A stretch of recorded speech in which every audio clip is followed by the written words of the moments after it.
Canta con nosotros.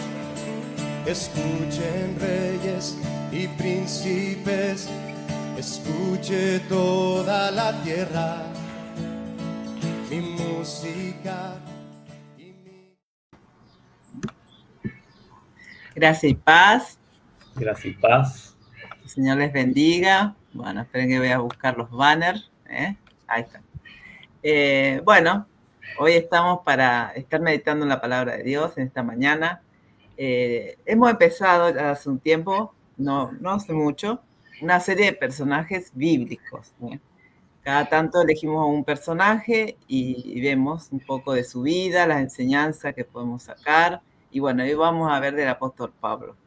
Obviamente que no alcanza un video para hablar del apóstol Pablo, pero bueno, vamos a ver los rasgos generales, ¿no?, de su vida y bueno, conocer un poco más de él.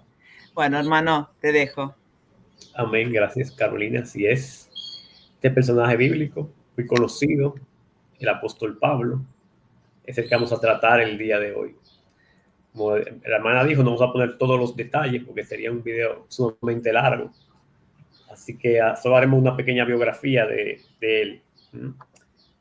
Entonces, aquí puse que Pablo, también llamado Saulo, nació posiblemente entre el año 5 y el año 10 después de Cristo, en Tarso, que es la actual Turquía, capital de Cilicia, en Asia Menor. Muy bien. Aquí vemos que él también se llamaba Saulo, porque que Saulo era el nombre hebreo que él usaba, pero también usaba el nombre romano Pablo. Entonces él tenía esos dos nombres. Mayormente se le conoce como Pablo porque él mismo se identifica así en sus cartas. O sea, le gustaba más ese nombre, Pablo. Pablo significa pequeño o poco. Entonces, recordemos que él mismo decía que yo soy el más pequeño de los apóstoles, que él se tenía por poco porque perseguía a la iglesia. Entonces, por eso él quizá más usaba el nombre de Pablo, porque el nombre de Saulo, según investigué, significa como el elegido. Y eso viene del Antiguo Testamento, del rey Saúl, que también significa el elegido. Sabemos que Saúl fue elegido como rey, entonces ese nombre le pegaba mucho. Por cierto, tenemos el personaje bíblico de Saúl, que está ahí para el que lo quiera ver. Así que vemos que Pablo nació en Tarso, que es una ciudad que estaba bajo el Imperio Romano. Dice que la ciudad de Tarso tenía concedida la ciudadanía romana por nacimiento, lo cual explicaría que Pablo fuera ciudadano romano, pese a ser hijo de judíos. Así que Pablo, desde que nació, obtuvo esa ciudadanía de romano, a pesar de que sus padres eran judíos. Vamos a leer aquí en Hechos 16, como él dice que es ciudadano romano. Hechos 16, 37. Dice lo siguiente. Pero Pablo les dijo, después de azotarnos públicamente, sin sentencia judicial, siendo ciudadanos romanos, nos echaron en la cárcel y ahora nos echan encubiertamente. No, por cierto, si no vengan ellos mismos a sacarnos. Aquí fue en Filipo que estaban encarcelados, Pablo y me parece que Bernabé en ese tiempo, o no sé si era Silas. Bueno, ellos estaban ahí encarcelados y Pablo dijo, yo soy ciudadano romano y me han encarcelado sin juicio ni nada. Entonces, ahí Pablo demostró este hecho histórico que era ciudadano romano.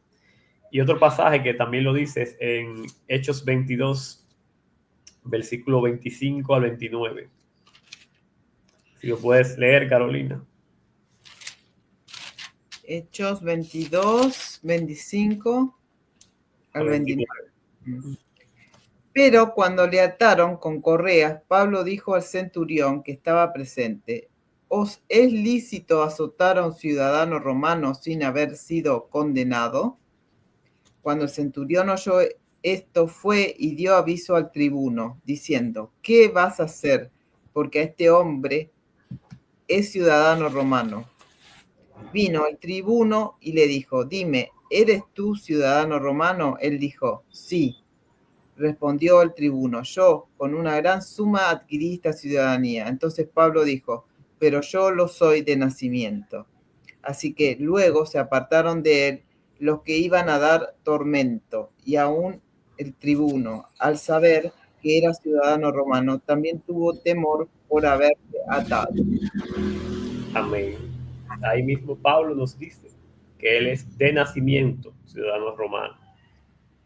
Y era porque había nacido en Tarso, pero él no era romano de sangre, sino porque había nacido ahí. Entonces seguimos diciendo que Pablo era hijo de hebreos de la tribu de Benjamín. Esa era la tribu de Pablo. Él nos los expresa aquí en la carta de los romanos que le escribió él, capítulo 11, versículo 1. Dice: digo pues, ¿ha desechado Dios a su pueblo? En ninguna manera, porque también yo soy israelita, de la descendencia de Abraham, de la tribu de Benjamín. Entonces Pablo, a pesar de que era romano, también sabía que era judío, que era israelita, de la tribu de Benjamín. Entonces vemos que Pablo tenía dos grandes ventajas en ese mundo antiguo. Era israelita, era judío, de una tribu de Benjamín, por lo cual podía participar del judaísmo sin ningún problema. Y también era ciudadano romano, es decir, tenía esos privilegios de ser ciudadano romano y no lo podían encarcelar ni nada de eso sin un juicio propio. Entonces Pablo tenía, como quien dice, lo mejor de las dos partes, de los judíos y de los romanos o gentiles. Entonces era un hombre privilegiado Pablo. Después puse aquí que Pablo recibió su educación en Jerusalén a los pies del famoso rabino Gamaliel y fue un fariseo. Entonces Pablo no solamente tenía ese privilegio, sino que también fue a estudiar a Jerusalén. Parece ser que los padres de Pablo tenían cierto renombre o ciertas fortunas y lo mandaron a estudiar a Jerusalén bajo los pies de este rabino llamado Gamaliel. Voy a leer Hechos 22:3, donde nos habla un poco de esto. Dice así: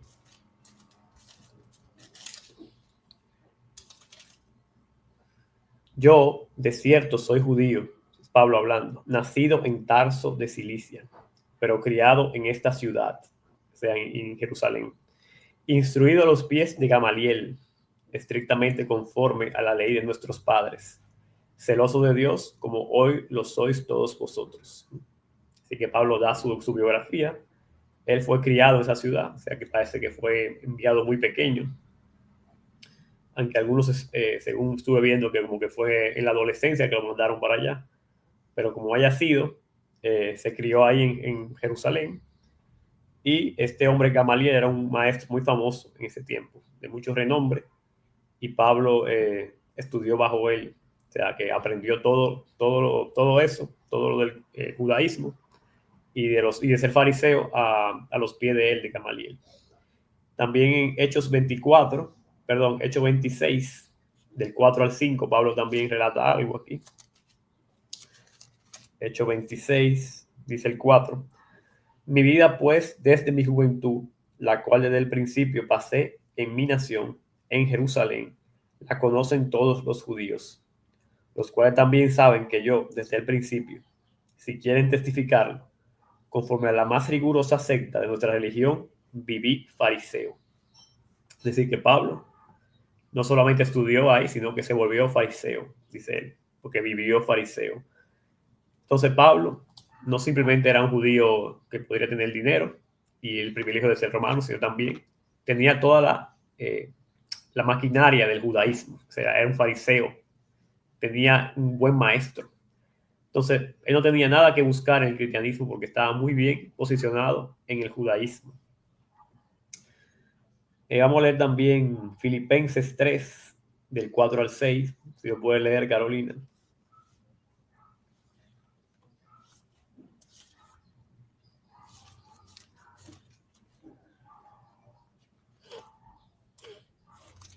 ¿Me escuchas, Carolina?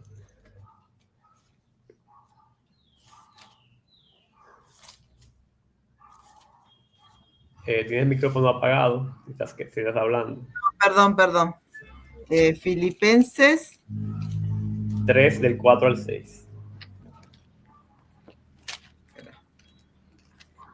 3, del 4 al 6.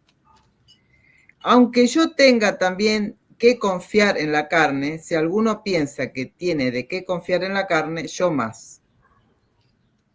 Circuncidado al 8º día, del linaje de Israel, de la tribu de Benjamín, hebreo de hebreos, en cuanto a la ley, fariseo. Y en cuanto a celo, perseguidor de la iglesia, en cuanto a justicia, que es en la ley, irreprensible. Amén. Amén. Uh-huh. Y Pablo dice todo su currículo del pasado, que era era fabuloso, porque estaba circuncidado, guardaba la ley, era fariseo, tenía él de la descendencia de Israel, tenía celo, porque persiguió la iglesia, y dice que era irreprensible en la ley de la justicia, o sea que no tenía Pablo nada de qué avergonzarse mientras estaba en el judaísmo. Entonces, ¿por qué se convierte este hombre? Veremos más adelante por qué lo hace. Ya lo sabemos, pero vamos a repasarlo un poco. Entonces, ese era Saulo de Tarso. Vamos a ver su primera aparición en el libro de los Hechos, que nos hace aquí en la Biblia, que es en el martirio de Esteban. Hechos capítulo 7, versículo 58. Vamos a leer. Después del gran discurso que hace Esteban, que les duele mucho a los religiosos de ahí y deciden apedrearlo. Dice el versículo 58, y echándole fuera de la ciudad, le apedrearon. O sea, lo mataron con muchas piedras, tirándole piedras. Y los testigos pusieron sus ropas a los pies de un joven que se llamaba Saulo. Ahí está, ahí aparece Saulo, que estaba guardando las ropas de los testigos. Parece ser que en ese tiempo, cuando apedreaban, se quitaban la ropa. Será, eso es lo que podemos entender. Y lo pone a los pies de Saulo, el cual sí estaba de acuerdo con la muerte de Esteban. ¿Por qué? Porque él tenía mucho celo de su secta, o sea, de su religión. Porque no era para la religión de ellos, la secta era el camino del Señor. O sea, Esteban y los apóstoles era la secta para ellos. Y querían destruirla a toda costa, porque les ofendía lo que Esteban estaba diciendo, porque él les decía, ustedes matan a los profetas, ustedes mataron al Señor, no lo reconocieron. Entonces ellos lo apedrearon, lo mataron, y Saulo estaba de acuerdo por su religiosidad. Entonces vemos que no era un hombre que estaba bien delante de Dios en cuanto a la doctrina de Jesucristo, sino en cuanto a la doctrina de los fariseos, del judaísmo. Sí estaba bien, y lo podemos ver ahí. Dice los estudiosos que ahí dice que era el joven Saulo, que tendría como unos 25 años de edad en ese momento, según los estudios. Ahí solamente vemos que dice joven. Así que es. Entonces seguimos en el capítulo 8, que se habla de Saulo. Y dice el 8:1, y Saulo consentía en su muerte. Ahí está. O sea, consentía, estaba de acuerdo que lo mataran. Entonces ahí vemos que Saulo, estaba en contra de la iglesia. Después dice, en aquel día hubo una gran persecución contra la iglesia que estaba en Jerusalén, y todos fueron esparcidos por las tierras de Judea y de Samaria, salvo los apóstoles. Y hombres piadosos llevaron a enterrar a Esteban y hicieron gran llanto sobre él. Y Saulo asolaba la iglesia, entrando casa por casa, arrastraba a hombres y a mujeres y los entregaba a la cárcel. Como que Saulo participó de la gran persecución de la iglesia. La primera gran persecución que se dio en la historia. Saulo era, como quien dice, el más influyente, porque el celo que él tenía por su religión no podía soportar esa nueva secta que entre comillas, que se había formado, y se puso a eso, a perseguirlos, y los sacaba de sus casas. O sea, la persecución era tal que él iba a las casas y los sacaba de ahí, los metía a la cárcel, y no respetaba a las mujeres. A las mujeres también las aprisionaba. Entonces vemos todos los pecados que Saulo está cometiendo contra la iglesia del Señor, y vemos cómo el Señor aún así lo llama, porque el Señor, no importa el pasado que tengamos, el Señor, cuando se aparece a nosotros, cuando nos da la oportunidad de conversión y de arrepentimiento, Él nos puede perdonar todo eso, y eso hizo con Saulo, el cual nadie podría creer que él se iba a convertir, porque era de lo que más perseguía y hacía eso a la iglesia. Bueno, no sé si hermana Carolina quiere hablar un poco de Saulo y su persecución tan fuerte, o de todo lo que hemos hablado hasta ahora. Sí, realmente al escuchar todo esto podemos entender cómo se sentía él después, ¿cierto? Cuando él se convirtió, ¿no? Porque se imaginan, ¿no? O sea, habiendo hecho lo que él hizo, de perseguir a los cristianos, ¿no? Y ahora empezar a hablar de Cristo, ¿no? Después de lo que hizo. Por eso él se sentía, ¿no? Siempre vemos las cartas como que yo soy el, ¿no? El último, él no se sentía bien, ¿cierto? Del todo por lo que había hecho, ¿no? Fue un peso muy, muy fuerte, yo creo, en la vida de Pablo, lo que hizo, porque realmente fue muy feo consentir la muerte de otras personas que creían en Jesús, ¿cierto? Debe haber sido bastante fuerte para él, ¿no? Ese sentimiento, ¿no? Llevar eso, ¿no? Pero obviamente que Dios lo perdonó, Dios lo perdonó y lo usó. Y siempre, no importa lo malo, lo que podíamos haber hecho, ¿no? No importa, ¿cierto? Si hay un arrepentimiento, Dios siempre nos da otra oportunidad. Y eso tenemos que quedarnos con eso, ¿no? Así es, hermano. Amén, amén. Excelente, Carolina. Vamos a ver ahora la conversión de Saulo. Nada, voy a leer los primeros versículos para no ser tan largo. Está en Hechos capítulo 9. Dice Hechos 9:1. Saulo, respirando aún amenazas y muerte contra los discípulos del Señor, vino al sumo sacerdote y le pidió cartas para las sinagogas de Damasco, a fin de que si hallase algunos hombres o mujeres de este camino, los trajese presos a Jerusalén. El celo de Saulo era tan grande que se puso como que dice, fue proactivo y fue directo al sumo sacerdote a pedirle cartas, ¿no? Para poder ir a otra ciudad. Ya no le bastaba Jerusalén, quería irse para otro lugar, en este caso Damasco, para seguir con su persecución.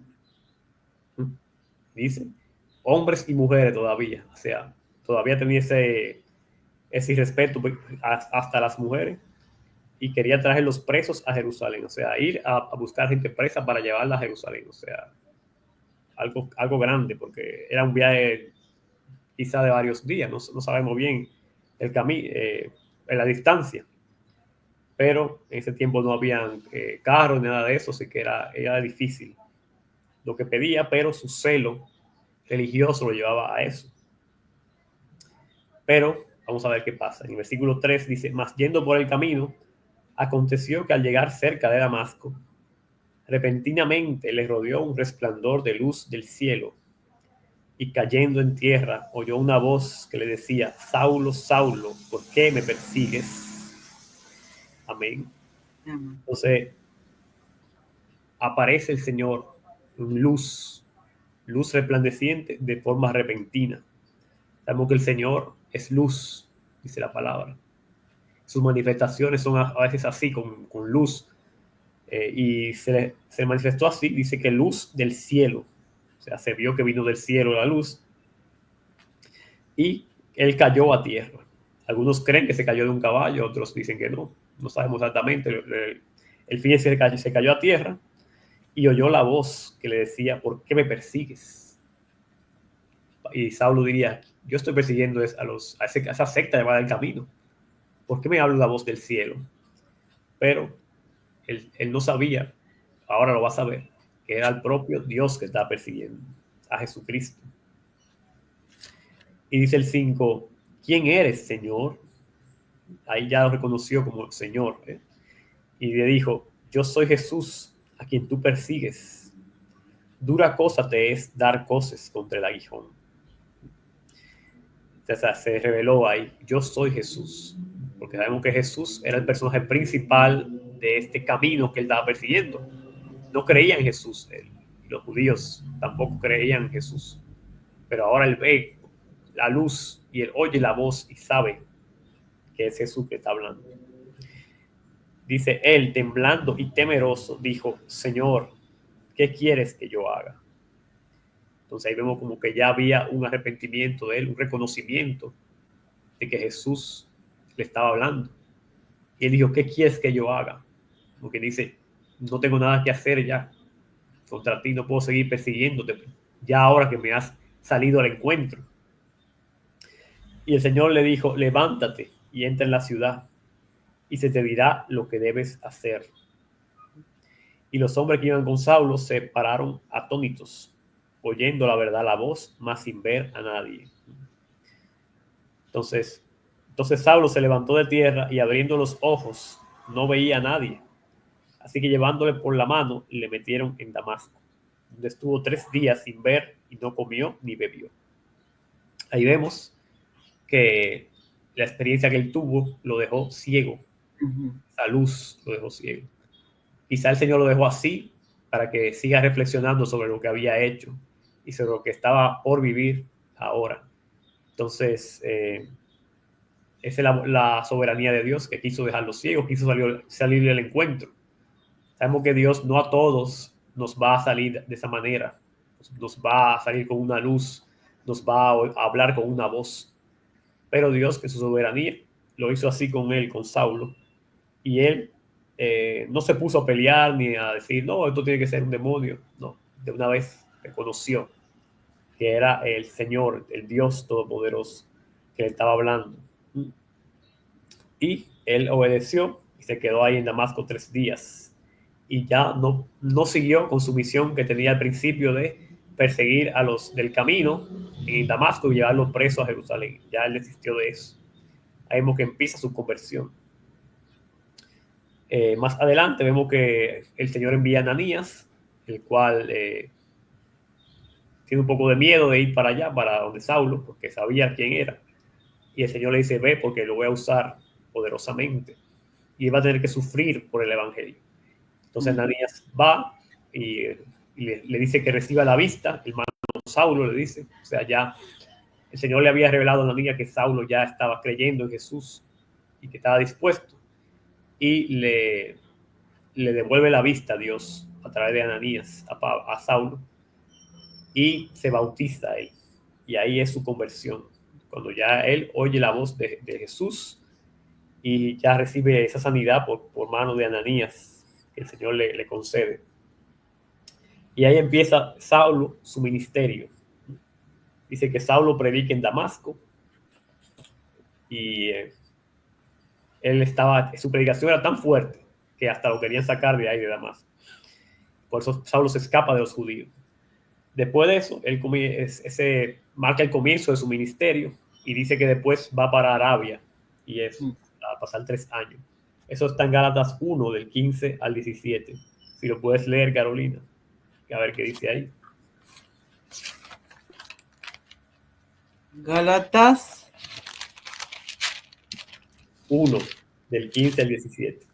Del 15 al 17. Pero cuando agradó a Dios, que me apartó desde el vientre de mi madre y me llamó por su gracia, revelar a su Hijo en mí, para que yo le predicase entre los gentiles, no consulté enseguida con carne y sangre, ni subí a Jerusalén a los que eran apóstoles antes que yo, sino que me fui a Arabia y volví de nuevo a Damasco. Después de pasado 3 años, subí a Jerusalén para ver a Pedro y permanecí con él 15 días, pero no vi a ningún otro de los apóstoles, sino a Jacobo, el hermano del Señor. Hasta ahí, ¿no? Amén, así es, hasta ahí. Ese fue el comienzo de su ministerio. Él, como ya que hemos dicho, predicó en Damasco. Lo querían matar porque era tan buen predicador. más que mismo Ananías y que los que estaban ahí. Y se tuvo que ir y se fue para Arabia. Dice que duró 3 años, ¿verdad?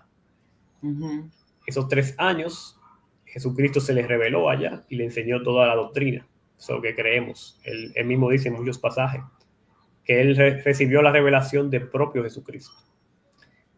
Y que también dice, creo que en 1 Corintios 15, que Jesús le apareció a los apóstoles, a Pedro, a los 12 y finalmente a mí, como un abortivo. Entonces creemos que sí, que Jesús se le aparece a Pablo y le da la doctrina y lo nombra como apóstol de los gentiles. Y ahí él empieza su ministerio. Y está la historia de Pablo repartida en el libro de los Hechos, que no quisiéramos leerlo todo, pero vamos a ir viendo como un pequeño resumen de todas las cosas. Primero, Pablo, como ya había leído Carolina, sube a Jerusalén con Pedro y Santiago, que estaba ahí, Santiago Jacobo, el hermano del Señor. Y ahí recibe 15 días. Luego, Bernabé, que lo lleva allá, me parece, Bernabé. Después se van para Antioquía, y Antioquía también duró un tiempo haciendo ministerio. Y Antioquía se vuelve como la ciudad principal del cristianismo, ahí que se le llaman cristianos. Y Saulo, ahí creo que es que cambia su nombre a Pablo. ¿Ya? O sea, empieza a usar Pablo, claro. Y empieza su primer viaje misionero. Se va con Bernabé. Toda esa historia está aquí en Hechos, pero no queremos estar leyendo todo eso. Después pasa el concilio de Jerusalén. Después del primer viaje, que ya Pablo empieza a fundar las iglesias gentiles, donde él le dice no se tienen que circuncidar, no tienen que guardar la ley. Vienen estos judíos que se convirtieron al Señor, pero como son judíos todavía, dicen no, hay que circuncidarlos como quiera, a los gentiles. Y Pablo le dice no debemos obligar a los gentiles a circuncidarse, porque ya esas son cosas de la ley, sombras. Y ahora Cristo es, creer en Cristo es la salvación, no estar haciendo ritos. Y viene, se hace ese conflicto y se hace el concilio de Jerusalén, donde ellos van para allá y Pedro le da la razón a Pablo y dice, no podemos obligar a los gentiles a guardar la ley que nosotros mismos no podemos guardar a veces. Y le dan los mandamientos, no coman sangre, no hagan ahogado, no apártense de la fornicación, etcétera, etcétera. Entonces, vemos que Pablo, su ministerio fue poderoso, fue grande, fundó las iglesias y vemos que también participa en ese concilio y ya se establece que los gentiles no tienen que guardar la ley. Así que excelente las obras que hizo Pablo. Después él pasó el segundo viaje, que esta vez creo que fue con Silas, donde también Timoteo se les une. Timoteo es el fruto del primer viaje que se convirtió, pero se convirtió jovencito en el primer viaje. Y en el segundo viaje ya se les une a Pablo y a Silas. Y siguen haciendo los recorridos por las iglesias, fundando iglesias. Pablo siempre perseguido, apresado, apedreado, todos sus viajes que hacía. Era necesario que sufriera por el Señor. Y también hizo un tercer viaje, donde también creo que fue con Lucas, con Sila también, con Timoteo, con diferentes colaboradores que él fue conociendo. Estaba Priscila, Aquila, muchos personajes bíblicos que están en los Hechos y están en las cartas. Así que es muy extensa la vida de Pablo, muchas obras que él hizo, maravilloso, usado por el Señor. Después vemos que fue apresado en Jerusalén. A él le había advertido el Señor que iba a ser encadenado allá por medio de varios profetas. En su viaje decían, no vayas para Jerusalén, te va a apresar. Y él dijo, no, yo voy a ir aunque me cueste la vida. Y fue apresado. Y estuvo ante reyes, el rey Agripa, ante concilios, ante magistrados. Y él después fue llevado a Roma. Y ahí vemos también la historia del naufragio que él sufrió. Todo eso está en el libro de los Hechos, para el que lo quiera leer. Entonces vemos que Pablo sí padeció muchísimo por el Señor. Tuvo que ser encarcelado, apedreado, azotado también. Ya vemos su fidelidad, su verdadera devoción por el Señor lo llevó a eso. Y cuando ya llega a Roma, es el final de su vida, porque ahí estuvo encarcelado 2 años, luego es juzgado, y la Biblia no lo dice, pero fue decapitado, según la historia. En el reinado de este hombre llamado Nerón, según la historia, y dice que fue decapitado, según la historia. Entonces, hasta ahí la vida de Pablo. Él escribió sus cartas, que están en la Biblia: Romanos, Corintios, Filipenses, Tesalonicenses, Efesios, Gálatas, Timoteo, Tito, Filemón. Todas esas cartas son de él. Y algunos creen que también la carta de Hebreos. Todas esas cartas las escribió durante toda su vida, inspirada por Dios para nosotros. Así que esa fue la vida de Pablo. Para terminar, voy a leer 2 Timoteo 6, 8. Perdón, 2 Timoteo 4, del 6 al 8. Dice así. 2 Timoteo 4, 6. Porque ya yo estoy para ser sacrificado y el tiempo de mi partida está cercano. He peleado la buena batalla, he acabado la carrera, he guardado la fe. Aquí ya él, si queremos que sea la última carta que escribió, 2 Timoteo, o de las últimas, porque ya estaba él para ser sacrificado, dice él. Y dijo estas palabras maravillosas: yo he peleado la buena batalla. Su vida fue una constante batalla contra los judaizantes, contra los gentiles paganos, etcétera, etcétera. Los falsos hermanos que se le descarriaban, como quien dice, iban para el mundo. Así que fue una buena batalla que peleó. Dice que ha acabado la carrera, ha guardado la fe. Importante guardar la fe al final. Dice: por lo demás me está guardada la corona de justicia, la cual me dará el Señor, pues justo, en aquel día.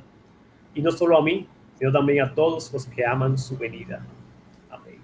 Entonces Pablo estaba listo para morir, porque ya tenía la batalla acabada y tenía su corona preparada aquel día. Así que hasta aquí la vida del apóstol Pablo. Excelente hombre de Dios, maravilloso. No sé, hermana Carolina, si quiere decir algo de todo esto que hemos hablado. Sí, bueno. Sí, la verdad que al leer estos últimos versículos, ¿no? Qué lindo poder llegar al final de nuestra vida y decir que hemos peleado, ¿no? La batalla de la fe y hemos permanecido, ¿no? Todavía no se tocó la última campana, ¿no? Hasta ese día tenemos que permanecer, ¿no? Hay veces que creemos que ser cristiano es tomar un día una decisión, decir yo creo en Jesús y se terminó. Para muchos eso. Y piensan que ya tienen asegurado, ¿no? Estar con Cristo en la eternidad. Pero no, es una batalla, es una carrera en la cual tenemos que correr, abstenernos de todo, como así los que corren las carreras se abstienen de tantas cosas, ¿no? Porque tienen que estar en estado, ¿no? Así también nosotros tenemos que abstenernos de todas las cosas que nos impide, dice Hebreo, que nos despojemos, ¿no? Del pecado que nos asedia y corramos con paciencia la carrera que tenemos por delante, ¿no? Entonces, bueno, a mí me queda eso y mucho más podemos hablar, ¿no? de Pablo, ¿no? Cuando dice, para mí el vivir es Cristo y el morir es ganancia, ¿no? Pero bueno, si estar yo en esta tierra es para bien de ustedes, dice, entonces dice, bueno, quiero estar, pero yo quiero estar con Cristo, decía él, ¿no? Para él, el deseo de él era estar con Cristo, ¿no? Realmente hay muchísima enseñanza que podemos sacar de la vida de Pablo, pero una de las cosas que podemos resaltar es eso, ¿no? Su perseverancia, su amor por su iglesia, por la iglesia de Cristo, En realidad no por su iglesia, la iglesia de Cristo, porque la iglesia es de Cristo, no es de ningún ser humano, ¿cierto? Y su inquebrantable fe, ¿no? A pesar de todas las cosas que él sufrió. Bueno, dice, ahora vas a tener que sufrir. Él vio sufrir a tantos por Cristo, ahora él va a saber lo que es sufrir, ¿no? Y así fue, ¿no? Y él murió también como todos aquellos cristianos que murieron por su fe. Y bueno, con eso debemos quedarnos y estar dispuestos también hasta el final de nuestra vida, a estar dispuestos a morir si es necesario por Cristo, ¿no? Por ahí nosotros eso lo vemos como lejano en estos países, ¿no? Pero eso en un momento va a llegar, ¿no? Y tenemos que estar preparados para eso, para morir por el Señor. Bueno, hermano, no sé si querés decir algo más, si no, terminamos. Amén, amén. Excelente tu reflexión de Pablo. En verdad, recuerdo que él dice, imítenme a mí, como yo imito a Cristo. Entonces vamos a imitar a Pablo, vamos a darles entrega, a decir, el vivir para mí es Cristo, el morir es ganancia. Mucho tengo que aprender de este gran siervo de Dios. Así que hasta ahí lo dejamos, Carolina. Bueno, espero que haya sido de edificación, que podamos seguir meditando en la palabra de Dios. Y bueno, nos esperamos en otra ocasión. Si quieren, pueden contactarse. Ahí esos números. Si tienen algún pedido de oración, quieren reunirse con nosotros, tienen alguna pregunta, acá estamos para ustedes. Que el Señor les bendiga. Gracia y paz. Gracias y paz.